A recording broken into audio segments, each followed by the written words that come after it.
a room about rules, except for the rules you have to follow. Other than the rules you have to follow, there are no rules. Rules be damned, except for the rules that have to stay in place to keep law and order and everything running efficiently. Other than that, F you, rules. Rules, think you're so great. Like if Rob were a rule, I'd go up to you and go, F you, rule. You've been thinking I was a rule then for several years now. That explains so much. You're not a... Oh. The whole time I thought, my bad. Egg on my face. I'm a human being. This is the time for you to let go and let love. This is the time that you embrace the very thing that gives you power in your belly. Your raison d'etre. Supernatural. The show that has been on the air longer than a good portion of you have been alive. It started out as a black and white silent movie, and now here, 43 years later, it's in brilliant color, HD. Jared and Jensen, who both sport, and I mean this when I say it, the best hair pieces in the business. They went bald around season 6, but you wouldn't know it. In fact, we're contractually obligated not to tell you about it, but I just did. It's amazing. You can tell they've aged a little bit. You look at the early episodes, and they're, Jared is in, his, what do you call them? Knee pants? His knee pants. Yeah. And, but their hair has gotten younger. Jared's got that long, flowing, like My Little Pony. Yeah, exactly. Exactly. They just, you know what? It's what happens. They are gifted actors on a popular show that is Satan-centric. Somehow that pact with the ruler of the underlord has kept them young-looking. Note to self. Do more evil things. This is so exciting! You guys finally get to be in the same room with the legends! Jared, Jensen, and even Misha Collins. Unbelievable, Robbo. You're doing all this as a fantasy come true. You've been dreaming about this, saving, skipping work, skipping school, and here you are to savor the experience of being a part of a supernatural convention. So exciting. Sends shivers down my spine, Bobo. It's real exciting. Real exciting. Remember our first time? 1986. Yep. The convention started. Never forget it. Reagan was in office. Good times. Good times. Tear down that wall. And here are Jared and Jensen.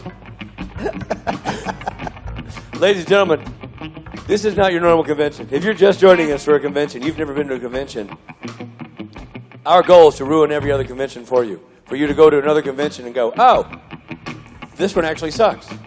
Supernatural does it way better. Supernatural does it way cooler. They're way more entertaining. They wear way more pancake makeup to hide their crow's feet. They are way more entertaining. Part of the reason why we're more entertaining is that we don't just stand up here and talk. We create a rock and roll score extravaganza upon which the entertainment is set out like chess pieces on the stage, and you get to watch and listen and experience the whole thing. That's right. We don't just stand here. We also do it to music provided by Los Angeles indie sensation Loud and Swain over here to my left. Let's say good morning to the boys in the musical ensemble. On the drums, kicking it old school, Stephen Norton.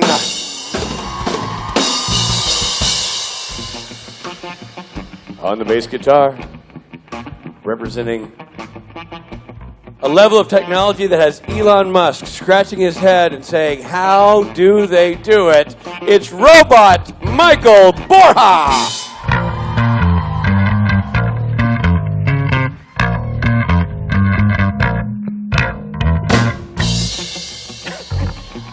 In cars. I like it. And playing the guitar is a man who does not give a shit about your personal safety. A man who cares not for your choices in life. Does not care. The word commitment means nothing to him.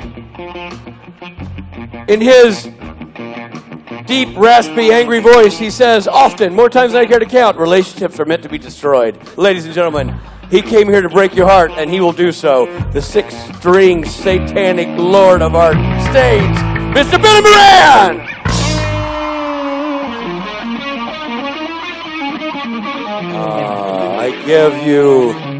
I give all of myself to you! Ah! Don't! I beg you! Oh, crap! And leading this ensemble, lyricist, poet, singer, actor, comic, flautist, bonist, and occasional photographer, Bob Benedict! He's the one who likes all our pretty songs, and he likes to sing along, and he likes to shoot his gun, but he don't know what it means. Don't know what it means, and I say he's the one who likes all our pretty songs, and he likes to sing along, and he likes to shoot his gun, but he don't know what it means. Don't know what it means, and I say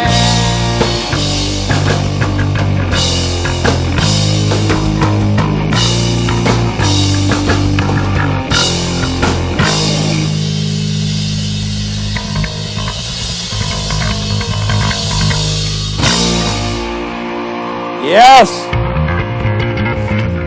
Absolutely! Ladies and gentlemen, I can stand out here and keep talking, but what's the point of that when we could get this show started?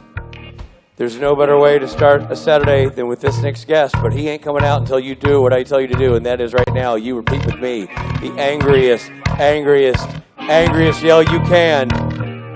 On the count of 3, join me in saying, all hail Satan. 1, 2, 3, all hail Satan! Running with the devil!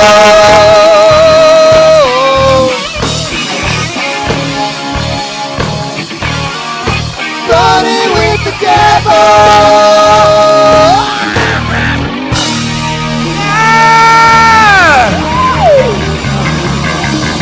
Hello, Seattle! Yeah! Loud and Swain. Loud and Swain.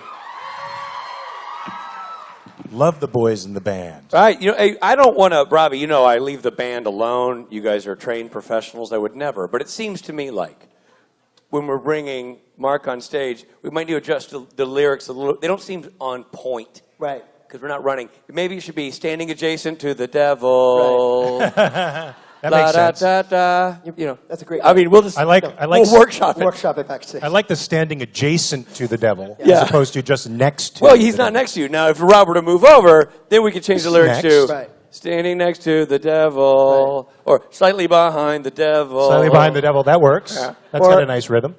Devil drinking Starbucks. I bet it's got milk. Yeah.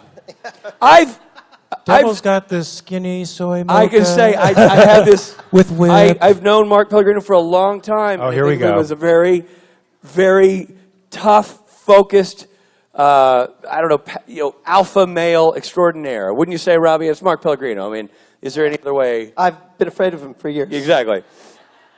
I'm scared of the devil. No, but I really Unless he am. has a skinny soy mocha. Bobo shits his trousers. No, he's a wonderful human being. Yes. But I just say tall, yeah, powerful person. handsome, but it certainly. I'm not going to say yes. All those things are true, but certainly listening to you put in your coffee order sort of I should have softens you up. I should have never called your attention to that. Well, you did. You specifically also, Mark. In my defense, you stopped everybody. I did. And you go, just so you know, you can judge a man by the coffee he orders. And then as we all sat there watching him, he turned, he's like, I'd like a half calf, double calf, light whip, with just a scotch, and I'd like it to be made by a man named Carl.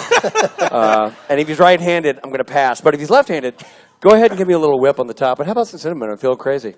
And I'm like, that's your I coffee did it order? like that?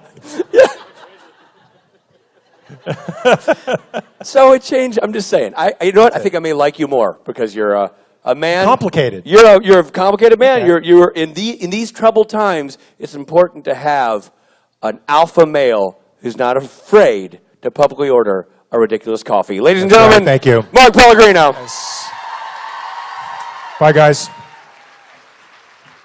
I am not afraid to publicly order a ridiculous coffee. That's going to be the title of my biography. How are you doing, guys? You guys having a good time so far? Ooh, you wait. It's going to get better. I tell you, it's going to get better. Wait till tonight. Saturday Night Special rocks. How many of you guys have seen the Saturday Night Special before? All right. Well, you'll still be surprised. It's always awesome. It's always something new. So do we do a Q&A today? You guys want to know things about the show? Because I do know how it ends this season.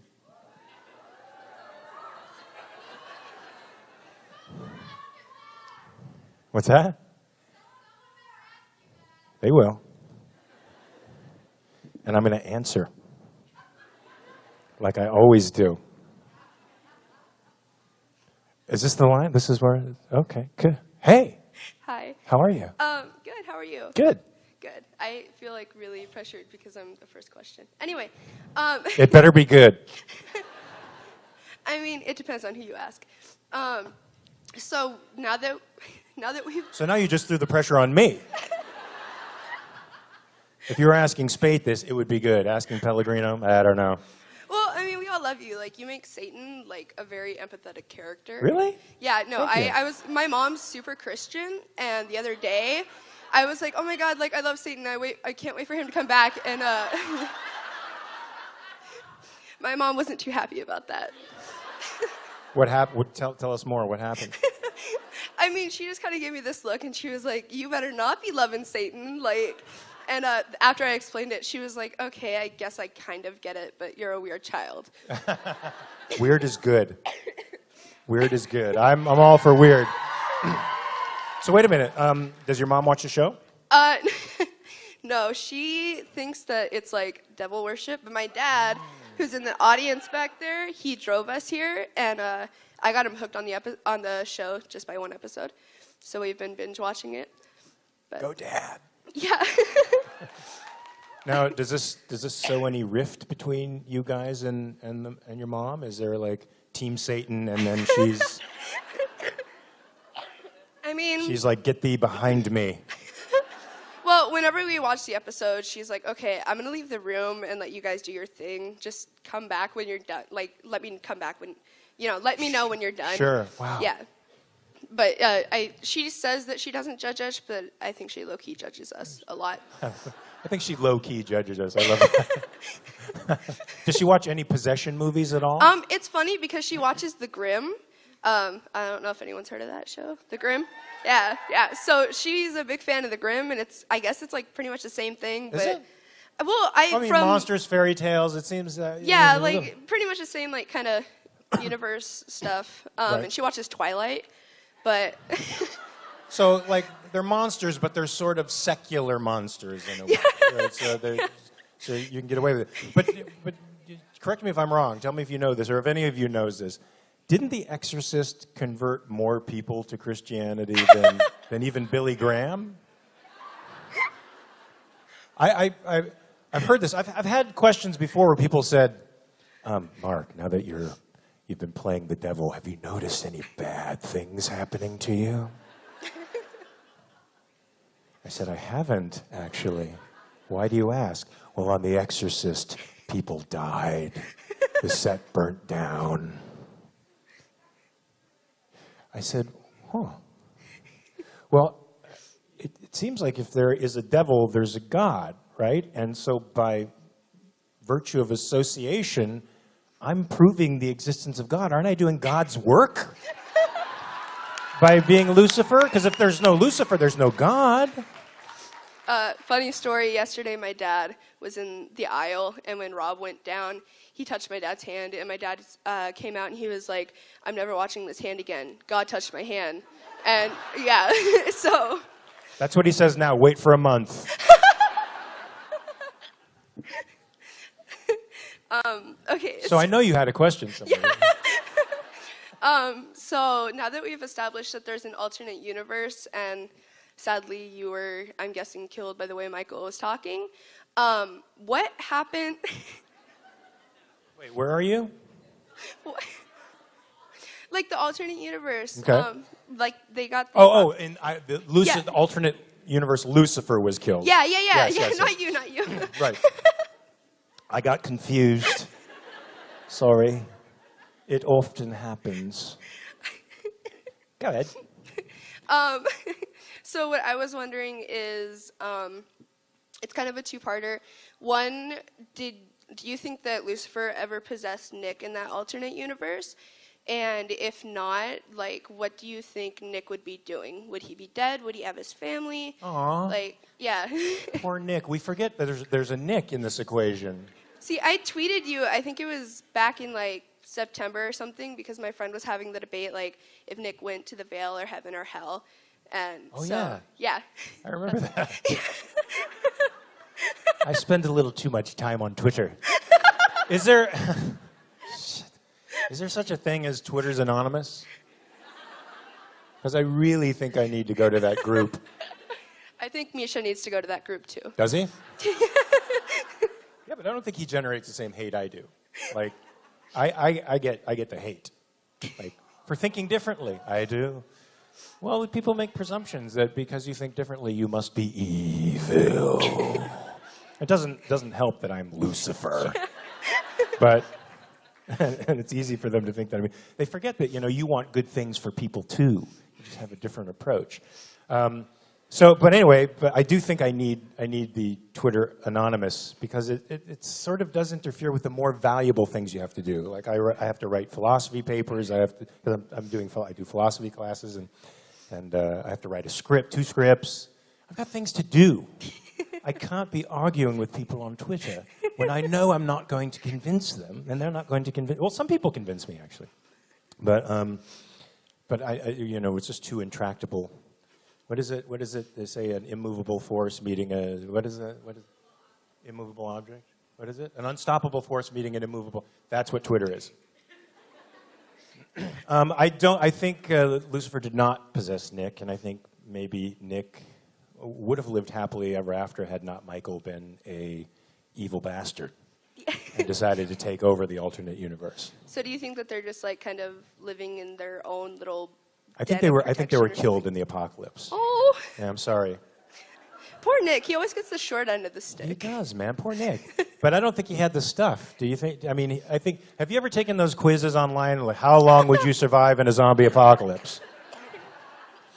The first time I took it, I cheated. I took it twice. First time I took it, I survived like 3 weeks. Like, not that. What? So then I took it again, and I survived the whole thing. So I know where I went wrong. But I think Nick is one of those guys that would survive the apocalypse for about 3 weeks. Well, I think his daddy bear would probably come out like when he saw that his child. That's was what in I mean. danger. But Like, I think what I did right on my second quiz was I said, if you're getting eaten, I'm going that way.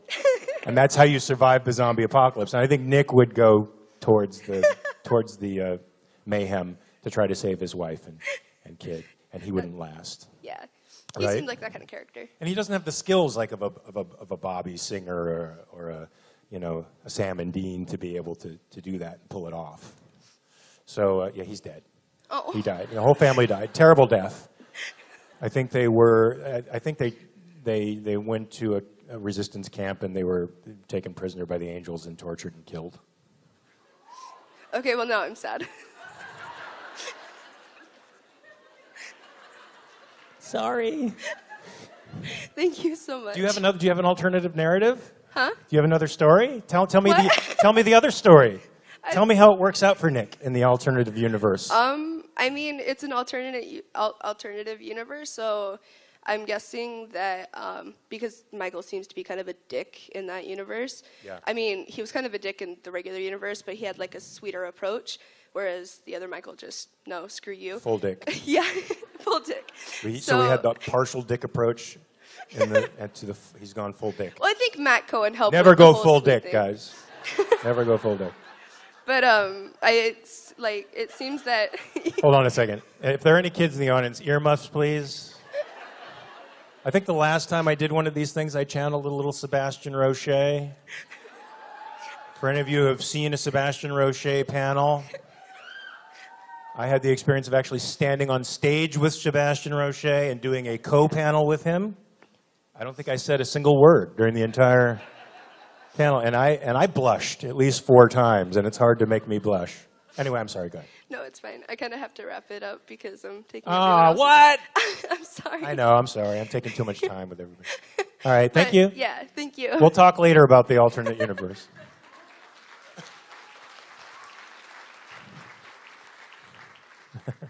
The applause was so tepid. What's up? Hi, How are you? I'm good. How are you? I'm not bad. I'm Delia, by the way. What's that? I'm Delia, by the way. Hey, Delia. I'm Mark. I go to a private Catholic school, so I can totally relate to the don't talk about supernatural at Really? all. Do you have nuns in your school? No, but I have a guy that I'm pretty sure if he didn't he wanted to be a nun? monk. Oh, a monk. So you have brothers or you have priests? we don't or- have, we have a deacon sometimes, but they kind of just left us, and everyone is all obey by these rules or you're probably going to go to hell. So, and I'm just like, I kind of want to go to hell because it seems nice, but This is what's known as a free thinker, guys. I'm all for that. I wish I had your courage when I was your age. I went to a Catholic school in high school, right? And look at me. And I think I was, I just didn't have that kind of independence when I was your age. It took a while for me, but congratulations. So, what's up? nothing much except day 2. My question was, how do you think Lucifer feels about taking a different vessel than Nick? Because he seems to really like Nick, and if Nick was somewhere in the cosmos conscious, how would he feel about it? I think Lucifer wants to stay in Nick forever. I think Lucifer wouldn't mind staying in Nick for 16 seasons. I don't know how Nick feels about that. But I remember when Lucifer first possessed Nick, she said, because it was his wife, I'm not going to lie to you, this is going to be very unpleasant for you. So I imagine he doesn't feel too good about it once it's happening to him. But at this point, since he's a rebuilt vessel, I think it doesn't matter. Not quite the same. Or maybe Nick already died and his soul went to heaven, so You it's think? now just an empty vessel. So do you think that it's possible for a soul to go to heaven that accepts Lucifer? Lucifer is technically an angel, and if since Adam was Molotoved in, I can't think of... I don't remember that in the Genesis story. Michael. Oh.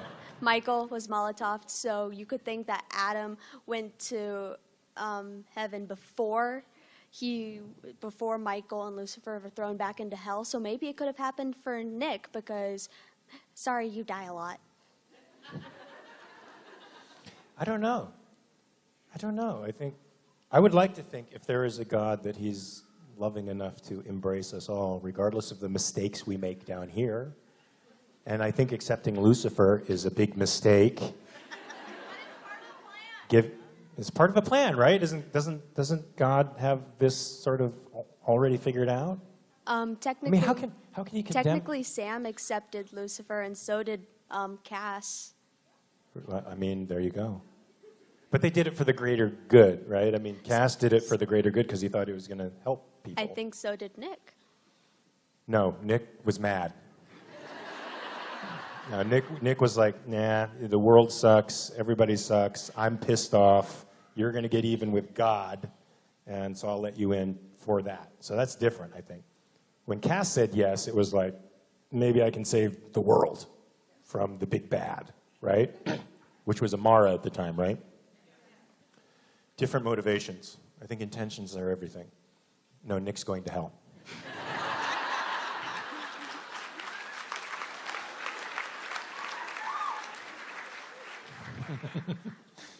Hi. How are you? Good. How are you doing? I'm good. It's funny to hear all that stuff because me and my mom are both Christians and we love the show, and she's actually right over there. So whenever we say we love Mom. Lucifer and he's so misunderstood, we kind of get weird looks. Aw.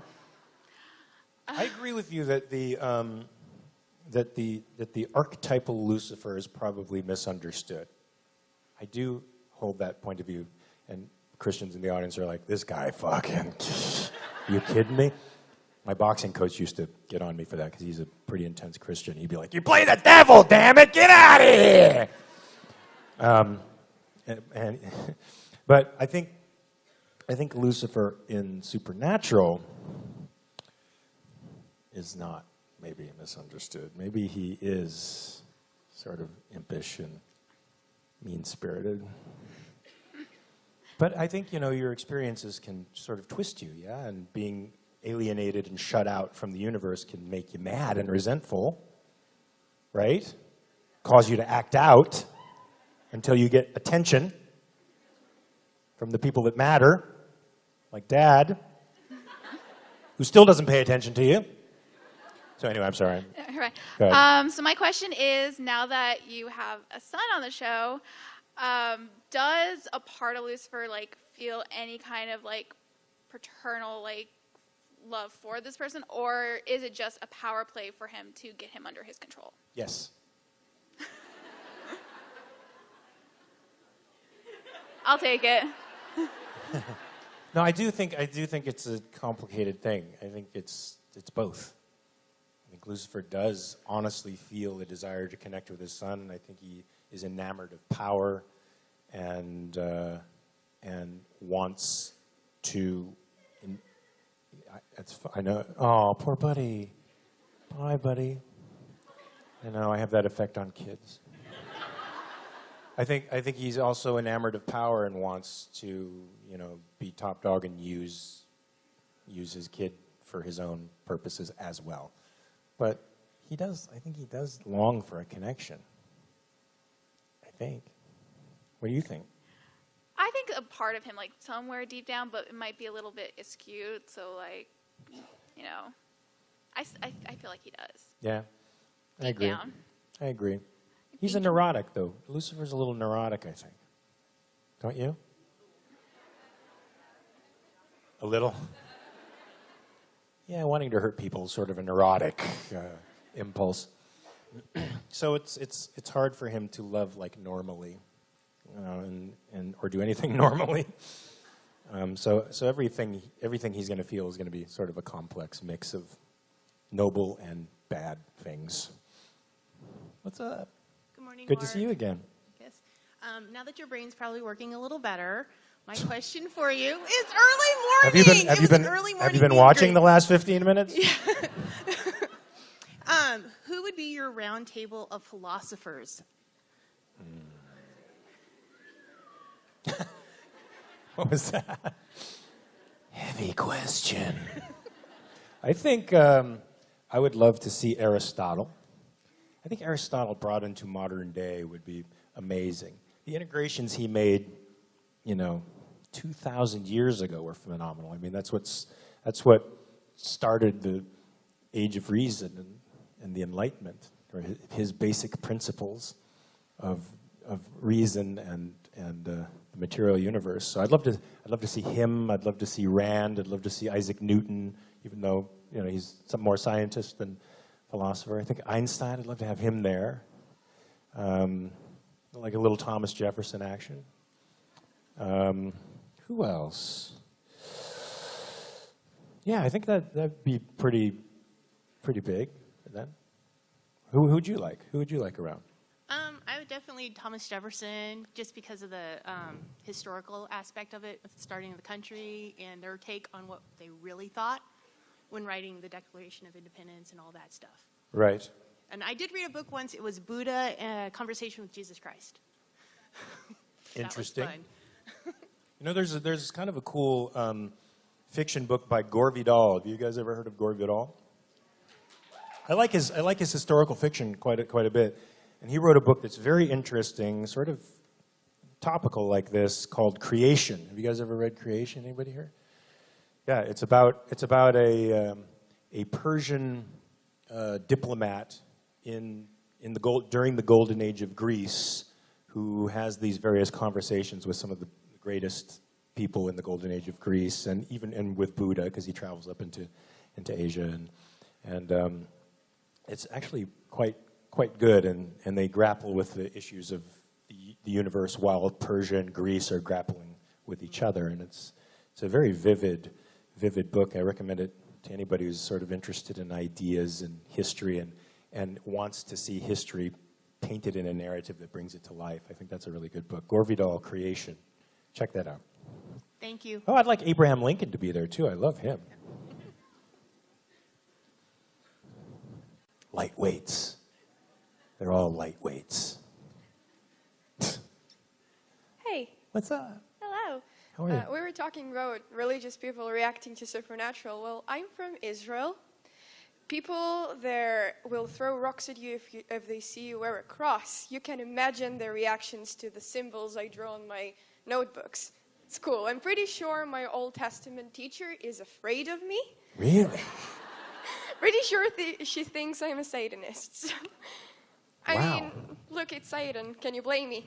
So literally the font, pretty much, of the three world religions is intolerant of Christian symbols? No. It's just like if you see really religious Jewish people, Right. which are, there are a lot of them in my city. So Sure. What city? What city? You won't know it. It's called Carmiel. People Carmiel. in Israel don't actually know where it is. Yeah, so. where is it? Give me a main city that it's near. Haifa? Oh, Haifa, so it's up north. Yeah. Right, yeah, okay. Yeah, it's like half an hour from Haifa. Okay, Yeah. cool. Yeah, so my question is, do you think that Lucifer would ever get a happy ending, and what would this happy ending be? Oh no! Did your I minds did not go there mean it too? like that. Oh my god! You guys are dirty.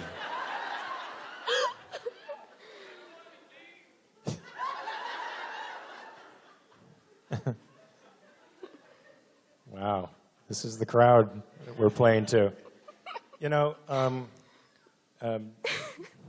filthy minds aside, yeah, I'd like him to have something good happen to him. It seems like he's always getting caged up and beaten up and disrespected and shackled and beaten down, and it's like no wonder the guy's pissed off at the world.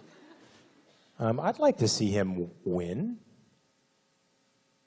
What would be a win for him, though? Conquer the world, or just like a house in the suburbs? Yeah, I think for.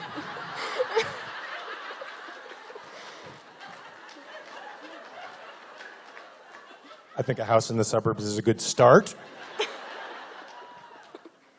I think for him to experience love and reciprocity. I mean, I think that started to happen with Sister Joe a little bit. He started to connect with feelings, and it made him very uncomfortable. And he was vulnerable because he was close to being a human, and he shunned that. But that's natural for somebody who experiences negativity on such a high level all the time from everyone.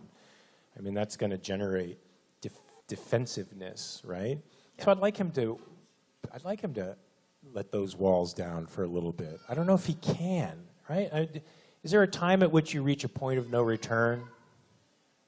Do you think there's always the potential for change? I mean, if you're highly abused or put upon your whole life, do you think there's, as long as you're alive, there is that possibility that you can turn everything around, even though you have an accumulation of an experience that makes you cynical?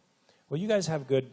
I like that. I'm with you guys in that world. I'm sort of optimistic and think, hey, man, there's always hope, right? As long as you're still kicking, still breathing, still have some capacity, you can change what's in your life, and you can even fake it, right? Because you get programmed by your experience to just sort of innately feel certain things. Sometimes you have to go just deliberately against that in order to start making changes. And maybe Lucifer will do that. I don't know. I hope so.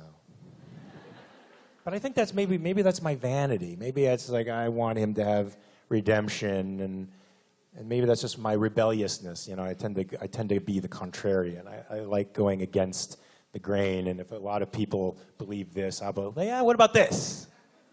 And Lucifer is that. Yeah, what about this? What do you think of this? And I like to see people who stand against the grain win sometimes, and right? And be happy. I'd like Lucifer to be happy. Do you think he deserves happiness? Really? I'll tell you something. Sam and Dean have no sympathy for Lucifer. Ever. Huh? What?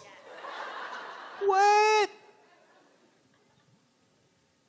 Do you think they've earned it?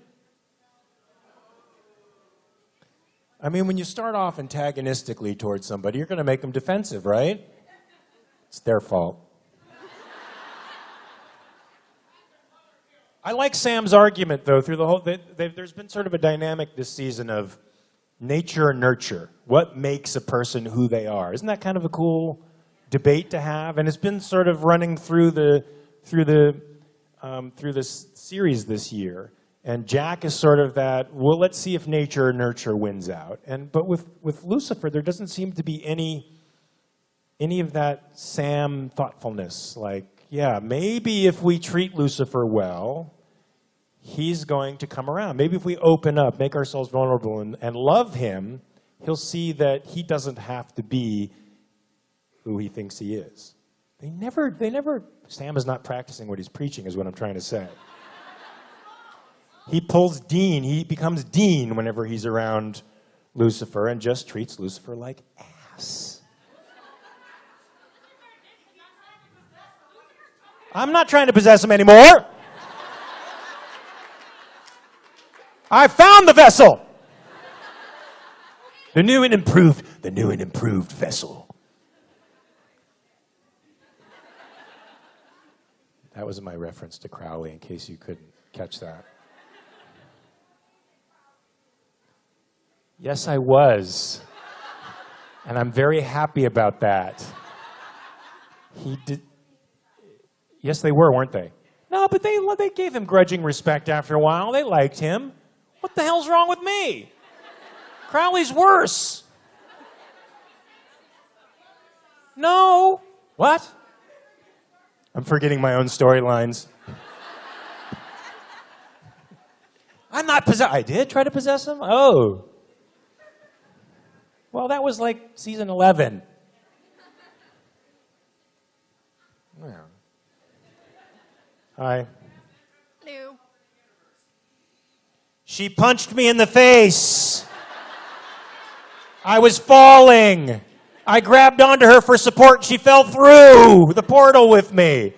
Maybe she shouldn't have punched me with Enochian brass knuckles. I'm just saying.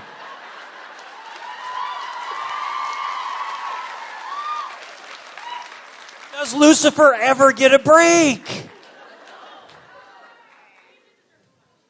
He didn't deserve one. I just heard that over there. Oh, I'm getting palpitations.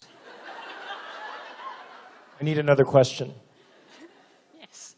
Okay. So, since the whole relationship between Lucifer and Gabriel's back in hell and not in good shape, how would you think Lucifer react to how he's been treated in hell? I mean, look, right here. How I've been treated? How Lucifer? How I've been treated? Gabriel's been treated in hell. See, look, that's not. I'm not. I'm not the character. I'm just. I just have a habit from acting class where I always address the character not in the third person or not as objectified, but as myself. And I always encourage actors to do that. Except later on, when the show's way over, you can say he does this, he does that, because you're distant from it. You can analyze it a little bit better. So when I say I don't mean me literally as Lucifer. Yes, I do. What am I saying? Stop trying to justify your madness. What? Hmm? No, I don't want. No, it's right here. What was your question again? Oh, how was he treated? How would he? How would Lucifer react to how Gabriel was treated? Oh. Look. Gabriel tried to kill me. Because he tried to kill me! Wow, you guys context drop all the time. Have you noticed that? Can we have context? Context is truth. You killed Gabriel. He tried to kill me. It was self-defense. I was upset about it because he was my kid brother. Now that he's getting tortured by Asmodeus, it's kind of okay. He has his mouth sewn shut. That's good. He talks too much.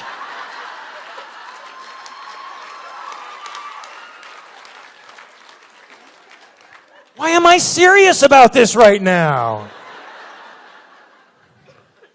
I am not going to let you drop the context with Lucifer. I am not going to do it. I'm sweating right now. Hello. Hi. How are you? Good, thanks. Go ahead. So instead of being like super on topic, Yes. I want to know, as a Doxy owner, Oh. yes, as a fellow Doxy owner, Oh. what is your favorite trait of Doxies? Oh my God. First of all, guys, I brought them. Oh, can I see? I'll show you pictures of my babies if I can see yours. I will. Now, I was going to bring them to this, but I'm bringing them after the break because there were too many people in the car, and I just wanted to, not hassle them with my guys. Well, I don't know if these are particularly Doxy traits, but my dog Frankie, who's my best friend in the world, talks. Yes. He doesn't bark like, he actually talks through his bark.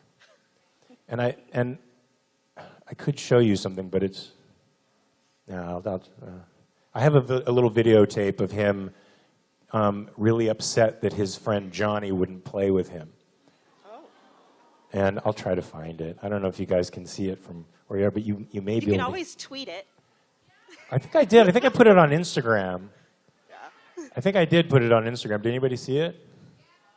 Right? Did you hear him talking? He's like, oh,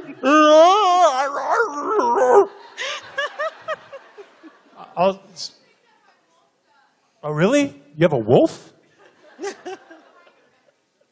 What's it a hybrid with? Oh, that's beautiful. Is he high-strung?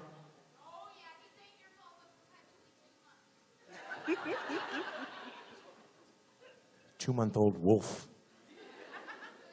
Scary. So he's like, all right! Lucifer is a little emotionally immature.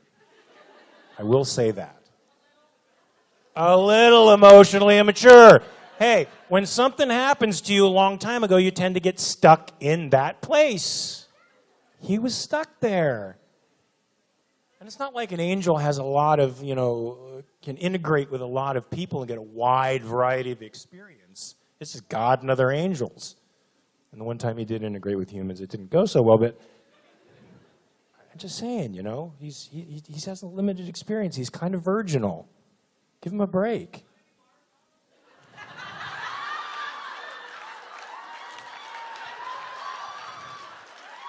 Hold on a second. Are you guys implying something was up with Joe and Lucifer? Oh, that's right.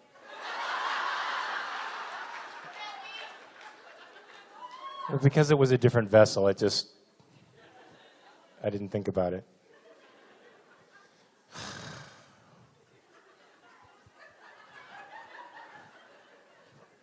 I forget my own storylines. Thank you. Hey, man. Hey, Satan. What's up? I'm doing good. How are you? I'm good, thank you. So, obviously, going into the role of Lucifer, it's kind of implied that it's going to be evil. Were there any times when you were analyzing your script where you were like, damn, Lucy, that's cold?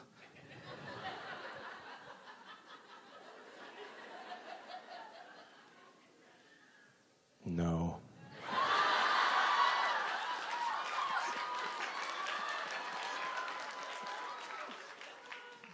I'm so ashamed to admit that. No, I kind of, as an actor, you have to empathize with the character that you're playing.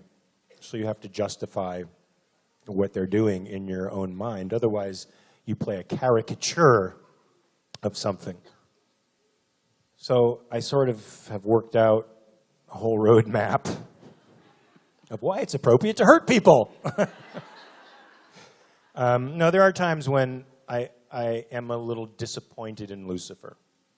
Like if I read something and I'm like, please don't be manipulating them for, oh, okay, he is. You know, I want it to be, I think it's my vanity. You know, it's me not letting go of wanting to be sympathetic as opposed to just, you know, playing the part. You know, and that's a flaw. So, yeah, I mean, killing an entire village, that's not really cool. And the various and sundry things that he's done, not very cool. But he's the devil.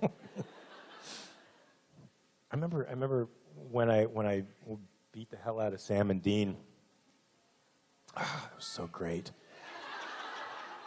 In the cage, when I beat them up so hard, people were tweeting me, you know, like mad, really mad, that I did that I hit Misha. That was the big thing. That I hit Misha. It's okay if I'm beating up Sandy. Misha. And I said, I'm the devil. What do you expect?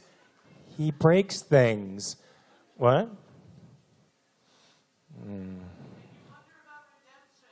I do. Okay? I do. I want him to be redeemed. Hey. Hi, how are you doing? Cool outfit. Oh, thank you very much. So my question kind of has to do with my work. I've got two jobs. I teach martial arts. Cool. And I'm also a Starbucks barista, so I kind of appreciate the whole cup thing there. Thank you. So my question for you has to do with Starbucks. So what do you think would be Lucifer's drink? Not the skinny mocha light whip. It's the skinny decaffeinated soy mocha with whip. Decaf or half because calf? of the contradiction. You know, soy, and every time I order it at Starbucks, they're like, I say soy mocha with whip. Without whip? With whip. That's without whip. No, with whip. The fuck? I like the taste of the soy, but I want the whip too. Without whip. No! We're supposed to make sure we don't do whipped cream on any. I know, that's true. You don't want to kill people. I get it. I get that. I get that totally. Stop it. No, and then in Vancouver, where we filmed Supernatural, I said, yeah, I'd like a skinny soy mocha. We don't have skinny. I'm sorry? They don't have the sugar-free mocha. So anyway, so they can't even fulfill Lucifer's coffee order. I'm so glad you're on stage talking about the real problems that plague our society. I aim to please, my friend. I aim to please. I'm just curious because I left. We were talking about your coffee. I returned. We were talking about your coffee. Have you talked about anything other than your coffee? No. This is good storytelling, right? Okay. Narrative starts with an image and then ends with a similar image, and it brings you around full circle. I think that's great.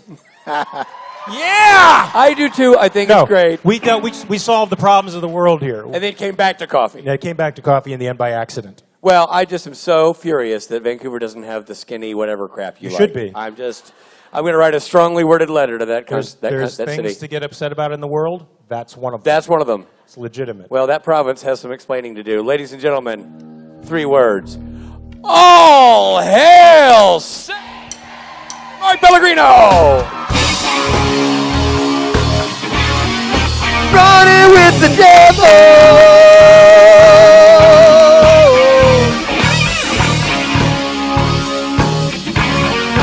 Latte with the devil.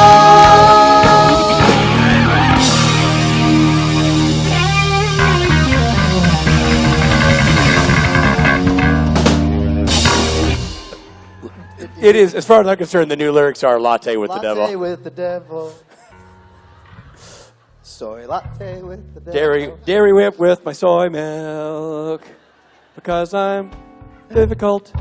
Ladies and gentlemen,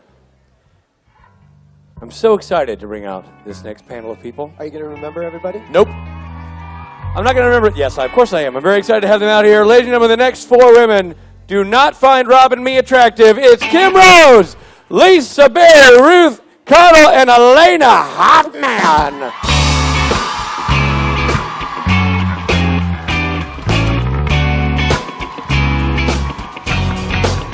Just the four of us. There's four. We can make it if we try. Just the four of us. All four. You and I. Just the four of us. Quattro. Building castles in the sky. Just the four of us. In your castle. You and I.